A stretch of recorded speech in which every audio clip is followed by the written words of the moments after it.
Waterfalls. 1, 2, 1, 2. Eyes on you! 1, 2, 1, 2. Eyes on you! Okay, good job. Palakpakan ng mga sarili. Okay. So, mag-choose ako ng 2-minute tales. Very short story para at least meron tayong nagiging story for today. Makikinig lahat, okay? So, ang aking story for today, The Little Lost Lamb. Alam niyo ba yung lamb? In Tagalog, tupa. Tupa. Ano yung mabalahibo? Parang kambing pero hindi siya kambing. Yung mabalahibo na puti. Alam niyo yung sa, ano? Yung kanta na, Mary had a little lamb. Yun. Sino may alam ng song na yun? Sige daw, kantayin natin. Mary had a little lamb. Mary had a little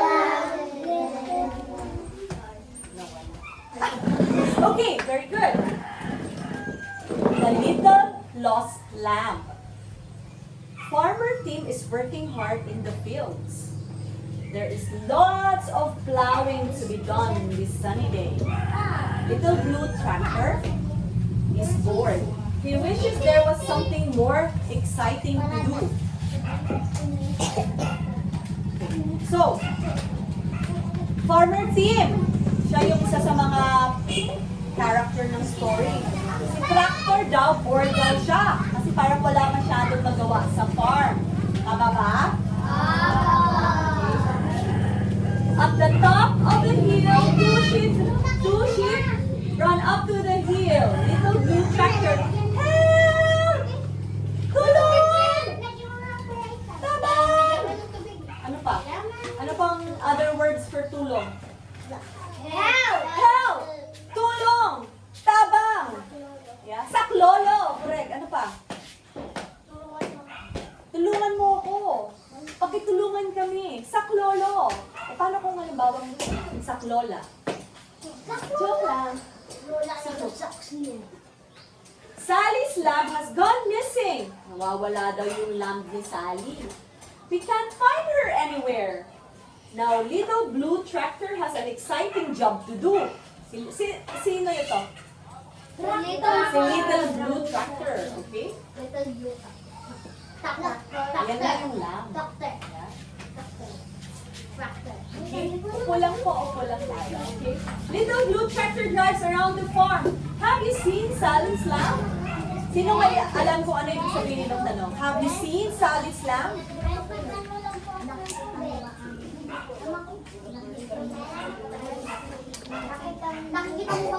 Nakita mo ba ang tupa ni Sally?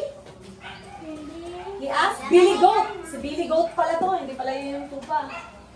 Billy has an idea. There are lots of sheep in the farmer Ben's field. We should look there. Meron kami daw sheep doon sa Farmer Ben. Sabi niya, "Be." Di ba yun ba yung goat? Sabi niya, "Be." Sino marunong be? Anong sabi? Okay. Be. Nakita ko ang mga tupa doon. Be. They drive to Farmer Ben's field. Waterfalls. But all of his sheep have been sheared. Ano yung sheared? Yeah, haircut. Sally's lamb would be easy to see as she still has all of her curly white wool. Wool kasi yung tawag dun yung wool, yung parang balay yung ginagawang Pwede gawin sana. yeah. Correct, yeah. Where should they look next? Saan daw sila maghanap? Kasi wala naman daw silang makita. Sino to? Billy the goat. Soon they have looked all over. Little Blue Tractor drives back to the farmhouse. He passes a field where Charlie is playing in an old red tractor. His sister Lila is playing too, with Sally's lamb. Oh, ayun yung Sally's lamp. Meron pa siyang balahibo. The little lamb had run away from the field and Lila had found her. Sino nakahanap dun sa little lamb? Lila. Lila. Was going to take her back soon, she says. But she is so woolly and cuddly. Marami daw siyang balahibo. And cuddly. Ano yung cuddly? Stuff daw yung parang stuffed toy. No one is cross with her. And everyone is pleased that Sally's lamb is safe. Now, she has a new friend too. The end. Short story, di ba? Nakakatuwa. So, ano yung natutunan niyo doon sa short story? Maghanap ng mabuti. At dapat, hindi magalit o mag-alala ka agad. Hindi kayong Hanapin po pag nawawala. Oo. susuko. Huwag susuko! Wow! Focus. Focus! Yeah. Sino yung, yung tractor? Anong color niya? Tapos, sino yung, kaninong farm sila naghanap? Kay farm, farmer's bench, farmhouse. Tapos, may red tractor din doon sa place nila. Laila, may red tractor. Okay. Next natin, para back-to-back story tayo. A lesson for Maria. Ano yung a lesson for Maria? Lesson, teacher. Ano? Deserve.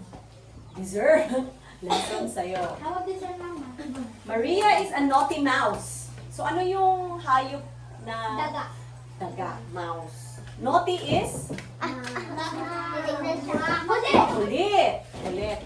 Pasaway. Crazy. Hindi naman crazy. Naughty is makulit. Yung crazy lang. She makes up stories of all the time. The other day, she pretended she was ill so she didn't have to go to school. Uy, anong ibig sabihin ng yan yun? So, she's a naughty mouse. Nung isang araw daw, nagpanggap siyang may sakit siya para di daw siya papasok sa school. Meron bang ganito sa inyo? Meron ko, ako rin ba? Alam ba rin, sakit ang tiyan ko. Sakit din siya. Alam mo, nilalagyan Para ako di sa... ako papasok sa school. Sinong ganon? Mami na naman, ayaw maligo mo. Ha? Ayaw maligo. Umaamin, may umaamin. Okay. Okay. Oh, mommy, I'm so hot and itchy and spotty. She said, Mommy Mouse tucked Maria into bed and gave her lots of magazines. She even let her watch TV and eat ice cream. Wow! Naughty Maria gave away her secret when she went swimming in the river. Mommy and Nanny Mouse found her and saw that her spots weren't real. They were so cross, but Maria didn't hurt. So yung spots pala, parang pinalabas niya na kay Bas, teke lang, fake news lang. Para lang sabihin, nalaman nung nani, nung yaya. Tapos, syempre, pag nalaman ng magulang na nagpanggap ka, ano mangyari? 1, 2, 1, 2. I told you! Bakit ka? Nagpanggap na may sakit ka. Ba't yun? Ba't yun? Ba't nung sinungaling, di ba? Maria's next fib is yung pagsisinungaling, was to her friends. She told them that the house by the forest was haunted. Really, it is! She insisted, but I'm not scared. I'll even go inside. So, anong sinabi niya? Yung isang bahay daw doon. Haunted daw yan. Di ba meron bang gagawa-gawa kayo ng pataka lang kayo ng gawa-gawa ng story, di ba? Yung bahay na yan, may mubo yan. Para natakutin. Sino yung ganun? Lo, may asong dyan, kaya tatakbo kayo.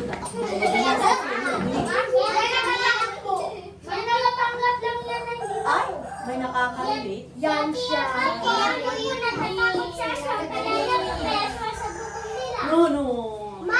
Pangit na ginagawa. Kasi po na may laro sa klase, dito po may mga bato. Para Tapos daw takutin. may nakakang white lip. Manamren! Nasasagat ko ba?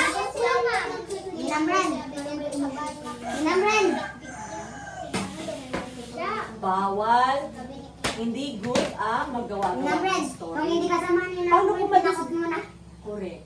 Paano kung madisgrasya kasi tumakbo ng mabilis? Hindi ko alam, di ba? Hindi naman patay. Baka Ma'am, sa gabi mo. Patay agad. Taguan sila daw ulit. Tsaka pag gabi, kailangan nakauwi na sa bahay bago magpigil. Ako ma'am, dati yung nasa plaza ako. Ninang Fred, pag tetok ako ni Ninang Fred, doon ako naniniwala ni Ninang Fred. Uwi na ako. Okay. Kayo So, sinagot okay. din kayo. 1, 2, 1, 2. Ayaw! Next na. Ready na? Maria's friends all believed her. Naniwala sila. They thought she was very brave. Alam nila, ang tapang kasi gawa-gawa ni Maria. Sige, pasok mo dyan kasi kahit haunted house yan, kaya ko. She wasn't though. Her cousins and auntie lived in the house and there weren't any ghosts. Wala naman palang mumu, di ba? When her cousins heard what she'd done, they were shocked. Maria! They gasped. No one believe you if you make things up all the time. Maria didn't care. So, ano ibig sabihin? Pag naggawa-gawa ka, next time, hindi na sila maniniwala sa'yo. Tama ba? Ma'am, Hindi ka sa'yo. Break yan eh. Ma'am, parang bulit ka pag sabi ka na lang tuloy, hindi siya maniniwala. Correct. Huwag ganon. Huwag ganun. Okay? Maria asked her mom if she could stay at the twins' house for a sleepover. Well, you can, said Mommy Mouse, but we're going to the seaside so you'll miss out. Maria didn't believe her. Maria was sure that her mom was playing a trick. She went to stay with the twins. Imagine her surprise when she got home to find that her family had been to the beach after all. Not everyone makes up things, Maria. So, akala ni Maria, nung sabi ng mama niya, tara, punta tayo doon sa beach. Akala niya nagaburit din yun kasi gawa niya. Diba? So, nalaman niya, nung hindi siya sumama, nagpunta pala ng picnic pala yung magulang niya. Hindi siya nakasama. Pati yung ano niya. Imagine ka. So, anong lesson? Mas may obvious lesson dito. Ma'am, magsinungaling. Correct. Hindi naman laging maganda mang sinungaling, di ba? Ma'am, kung maniwala sa sabi-sabi ng burit. Correct. Ma'am, huwag po magburit. Correct. Ayun ang main lesson, wag magburit. Di ba? Ma'am, huwag magburit. Huwag magmura, wag magtakot. Kasi baka may madisconnect. Sabihin ko ito. Fake news, bawal yan. Sabihin ko yung totoo. Ma'am, mag-finger bawal. Bawal maggutom, kaya magmimerienda tayo, di ba? Kumain mo lang sa akin yan sa sabi ah. Silent! Okay, so the end. Here. Waterfalls. Hold your right arm. And then pat your shoulder kasi naging magabait na kiss. Kahit short story lang, tayo ay nakatuto na good lesson. So, pamerienda tayo ha. Ilan tayo pakibilang? Sa dalawa na.